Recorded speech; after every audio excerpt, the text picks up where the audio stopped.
በህንድ የኮልካታ ጎዳናዎች ላይ ፀሐይ ስትወጣ ዓለም የሚጠብቀው ተራ የ25 ኪሎ ሜትር የሩጫ ውድድርን ነበር። በሺዎች የሚቆጠሩ አትሌቶች ላባቸውን እያፈሰሱ የድል አክሊልን ፍለጋ ካሜራዎች ተተክለውባቸዋል። ነገር ግን በዚያ ቀን በዚህ አስፋልት ላይ አንድ ያልታሰበና ምድራዊ ያልሆነ ታሪክ ሊጻፍ መሆኑንም ማንም አላወቀም ነበር። አትሌት ደጊቱ አዝመራው ወደ ሜዳው ስትገባ አሰልጣኞች ያስተማሯትን ቴክኒክ ብቻ ሳይሆን በልቧ የታተመውን ጽኑ እምነት ይዛም ነበር። ዛሬ የምንነግራችሁ ታሪክ ስለ ሩጫ ብቻ አይደለም። ዛሬ የምንነግራችሁ ታሪክ በአስፋልቱ ላይ ስለተካሄደው ድብቅ ውጊያና በድል ስለተጠናቀቀው መንፈሳዊ ዘመቻ ነው። ደጊቱ ሩጫውን ስትጀምር እግሮቿ አስፋልቱን ሲረግጡ የነበረው ድምጽ ለተመልካች የእርምጃ ድምጽ ሊመስል ይችላል። ለእኛ ግን ያ ድምጽ በዚያ ምድር ላይ የተዘረጋውን የጨለማ ኃይል የሚቀጠቅጥ መዶሻ ነበር። ኮልካታ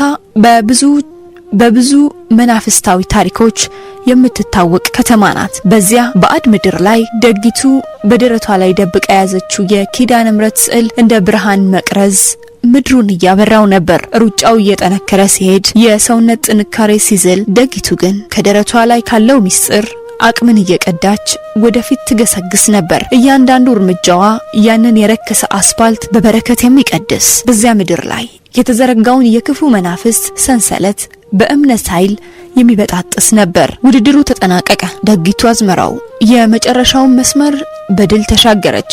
ካሜራዎች ሁሉ ወደ እርሷ ዞሩ። የዓለም ሚዲያዎች የአሸናፊነቷን ዜና ለማስተላለፍ ተዘጋጁ። ነገር ግን በዚያች ቅጽበት ነው ዓለምን ያስደነገጠውና ያስገረመው ታላቅ ታምር የተከሰተው። ደጊቱ በደረቷ ላይ የደበቀችውን በሩጫው ሁሉ ጉልበት የሆናትን ድንቅ ሚስጥር አውጥታ ለዓለም አሳየች። የኪዳነ ምሕረት ስዕል። በዚያ ሰዓት መላው ዓለም በአንዴ ዝም አለ። ይህ ድል በጡንቻ ጥንካሬ ብቻ የመጣ ሳይሆን በሃይማኖት ጽናት የሰይጣን አሰራር በአደባባይ የታፈረበት ታላቅ ተአምር መሆኑንም ሁሉም አወቀ። ይህ ድርጊት ለብዙዎች ተራ አጋጣሚ ሊመስል ይችላል። ለእኛ ግን ትልቅ ትርጉም አለው። ኢትዮጵያዊነት በእምነት ሲታሽ መጨረሻው ሁሌም ድል ነው። ደጊቱ ያሳየችን ነገር ቢኖር በየትኛውም ባዕድ ምድር ላይ ብንሆን በእምነታችን ከጸናን የማይሰበር ሰንሰለት፣ የማይሸነፍ የጨለማ ኃይል እንደሌለ ነው። ያ ስዕል በአስፋልቱ ላይ የነበረውን መርገም ሰብሮታል።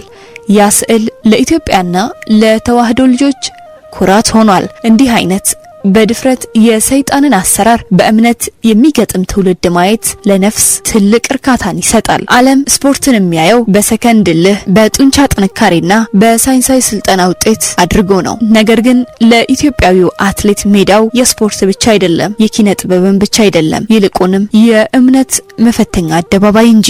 በቅርቡ በህንድ ኮልካታ በተካሄደው የ25 ኪሎ ሜትር ሩጫ ላይ አትሌት ደጊቱ አዝመራው ያሳየችን ገዝፎ የሚታይ ድል ብቻ ሳይሆን ከግርማው በስተጀርባ የተደበቀ ታላቅ መንፈሳዊ ሚስጥርም ነው። ዛሬ ይህንን ሚስጥር በኮልካታ አስፋልት ላይ የተካሄደውን ድብቅ ውጊያና የታሪክ ዳራውን በዝርዝር እንመረምራለን። ህንድ የጥንታውያን እምነቶችና የብዙ ሚስጥራት ምድር ናት። ኮልካታ የቀድሞዋ ኮልካታ ደግሞ በታሪክና በባህል እጅግ የገዘፈ ስም ያላት። በዚያች ምድር ላይ የሚደረግ ማንኛውም እንቅስቃሴ በስጋዊ አይን ብቻ የሚታይ አይደለም። አትሌት ደጊቱ ያንን አስፋልት ስትረግጥ ምድሩ ባዕድ ቢሆንም የያዘችው ኃይል ግን የዓለም ሁሉ ገዢ የሆነው የፈጣሪ ኃይል ነበር። ብዙዎች ሩጫ ነው ብለው ሲያስቡ፣ ደጊቱ ግን ያንን ምድር በበረከት ለመቀደስና በእምነት ኃይል ለመርገጥ እንደወጣች ያስመሰክራል። የታሪክ ተመራማሪዎች እንደሚሉት አንድ አማኝ በረገጠው መሬት ላይ ሁሉ መንፈሳዊ ለውጥ ያመጣል። ደጊቱም ያደረገችው ይህን ነበር። ይህ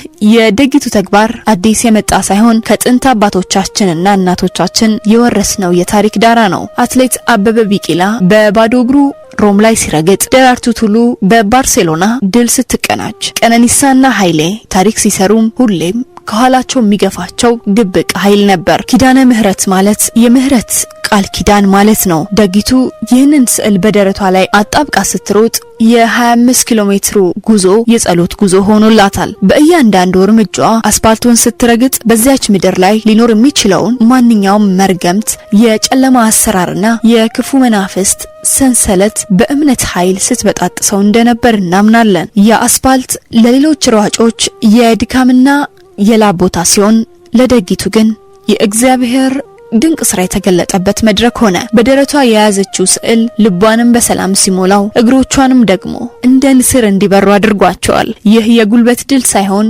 የሃይማኖት ጽናት፣ የሰይጣን አሰራርን በአደባባይ ያሳፈረበት ታላቅ ተአምር ነው። ሩጫው ተጠናቆ የድል መስመሩን ስታልፍ ካሜራዎች ሁሉ ወደ እርሷ ፈጠጡ። በዚያች ሰዓት ደጊቱ ያደረገችው ነገር መላው ዓለምን አስደመመ። በደረቷ የደበቀችውን ስዕል አውጥታ ለዓለም ስታሳይ ድሉ የሷ ሳይሆን የእመቤታችን መሆኑን አስመሰከረች። ይህ ድርጊት ለዓለም ሚዲያዎች ጉድ ቢሆንም ለእኛ ለኢትዮጵያውያን ትክክለኛ መገለጫ ነው። ለምን ደበቀችው ለሚሉ ሰዎች መልሱ ቀላል ነው። ታላቅ ሚስጥርና ታላቅ መሳሪያ ሁሌም በልብ ውስጥ ይኖራል። ድል ሲረጋገጥ ግን ያ ሚስጥር ለዓለም ሁሉ ብርሃን እንዲሆን ይገለጣል። ደጊቱ በኮልካታ አደባባይ የሰበከችው ስብከት ከሺህ መጽሐፍት በላይ ይናገራል። ይህ የደጊቱ አዝመራው ታሪክ ለዘመን ወጣት ትልቅ መልእክት አለው። በየትኛውም የሥራ መስክ ብንሰማራ፣ በየትኛውም የዓለም ጥግ ብንሆን እምነታችንን ይዘን ከወጣን የማናሸንፈው የጨለማ ኃይል የለም። አንደኛው በደረቷ የያዘችው ስዕል የአስፋልቱን መርገም ሰብሯል ብላችሁ ታምናላችሁ? እኛ እናምናለን፣ ምክንያቱም እምነት ተራሮችን ያፈርሳልና። ሁለተኛው እንዲህ አይነት በድፍረት እምነቱን የሚገልጥ ትውልድ ማየት ለሀገርና ለሃይማኖት ትልቅ ተስፋ ነው። ይህንን ድንቅ ምስክርነት ለዓለም ሁሉ አጋሩ። ኢትዮጵያዊነት በእምነት ሲታሽ መጨረሻው ሁሌም ድል ነው። ዓለም ስለ ስፖርት ሳይንስ ሲያወራ፣ ስለ ካሎሪና ስለ ጡንቻ ጥንካሬ ሲመራመር፣ እኛ ኢትዮጵያውያን ግን ሌላ የምናውቀው ሚስጥር አለ። እርሱም ከምድራዊው ጉልበት በላይ የሆነው የእምነት ኃይል ነው። በቅርቡ በህንድ ካልካታ አደባባይ አትሌት ደጊቱ አዝመራው ያሳየችው ድል ተራ የሩጫ ውጤት አይደለም። ሩጫው በስጋዊ አይን ሲታይ 25 ኪሎ ሜትር ነው። በመንፈሳዊ መነጽር ሲታይ ግን ለዘመናት በዚያ ምድር ላይ የነገሰውን የጨለማ አሰራር በእምነት ሰይፍ የመቁረጥ ታላቅ ተጋድሎ እንጂ። ደጊቱ አዝመራው አስፋልቱን ስትረግጥ በውስጧ የነበረው ጽናት ከሰውኛ አቅም በላይ ነበር። የእምነት ጥንካሬ ማለት በዙሪያ ያሉ ሁኔታዎች ሁሉ አትችልም እያሉ በውስጥ ያለው ፈጣሪ ግን ትችላለህ የሚልህ ድምጽ ነው። ደጊቱ በደረቷ ላይ የኪዳነ ምሕረት ስዕል ስታስር ዝም ብላ ወረቀት አልያዘችም። ይልቁንም የሰማይና የምድር ንግስት የሆነችውን አማላጅቷን የቃል ኪዳን እናቷን ጥላና ከለላ አድርጋን የተነሳችው። ይህ አይነቱ የእምነት ጽናት በተለይ በባዕድ ምድር ላይ ሲሆን ትርጉሙ ይለያል። በዙሪያ ያሉ ሰዎች እምነትህንም ሆነ ማንነትህን በማያውቁበት ምድሩም በመንፈሳዊ ድባብ ባዕድ በሆነበት ቦታ ላይ አምላኬ ከኔ ጋር ነው ብሎ በድፍረት መውጣት ትልቅ የመንፈሳዊነት ጀግንነት ነው። ወደ ኋላ መለስ ብለን የታሪክ ማህደራችንን ስንገልጥ ኢትዮጵያውያን ለድል የሚበቁት በሰው ቁጥር ወይም በጦር መሳሪያ ብልጫ ሳይሆን በእምነታቸው እንደነበር እናያለን። ይህንን እናንሳ። ያድዋ ድል አባቶቻችን የቅዱስ ጊዮርጊስን ታቦት ይዘው ዘምተው የጥቁር ሕዝብ ኩራት የሆነውን ድል አስመዝግበዋል። የጥንት አትሌቶችም ቢሆኑ አበበ ቢቂላም ሆነ ሌሎች ቀደምት አትሌቶች በሩጫቸው መሃል የሚጸልዩት ጸሎትና ድላቸውን ለእግዚአብሔር የመስጠት ልማዳቸው የዚሁ የእምነት ጽናት ውጤት ነው። ደጊቱ ይህንን የቆየ የታሪክ ሰንሰለት የቀጠለችው በእያንዳንዱ እርምጃዋ አስፋልቱን ስትረግጥ ያ አስፋልቱ ለርሷ የጸሎት ምንጣፍ ሆኖላታል። የእምነት ጥንካሬ ማለት ድካም ሲመጣ አይዞሽ የሚልን ረቂቅ ኃይል ማድመጥ ነው። ደጊቱ ያንን ኃይል ሰምታለች። ያንን ኃይል በደረቷ ማቅፋለች። በኮልካታ አደባባይ ላይ የተካሄደው ድብቅ ውጊያ ምንድነው? ብዙ ጊዜ እንደምናውቀው ምድር በሰው ልጆች ስራና በክፉ መናፍስት አሰራር ልትረክስ ትችላለች። ደጊቱ ግን በእምነት ኃይል የታጠቀች ልጃገረድ በመሆኗ የረገጠችው መሬት ሁሉ ይቀደስ ነበር። እያንዳንዱ እርምጃዋ የጨለማውን መንግስት የሚያፈርስ መዶሻ ነበር ስንል በምክንያት ነው። እምነት ባለበት ቦታ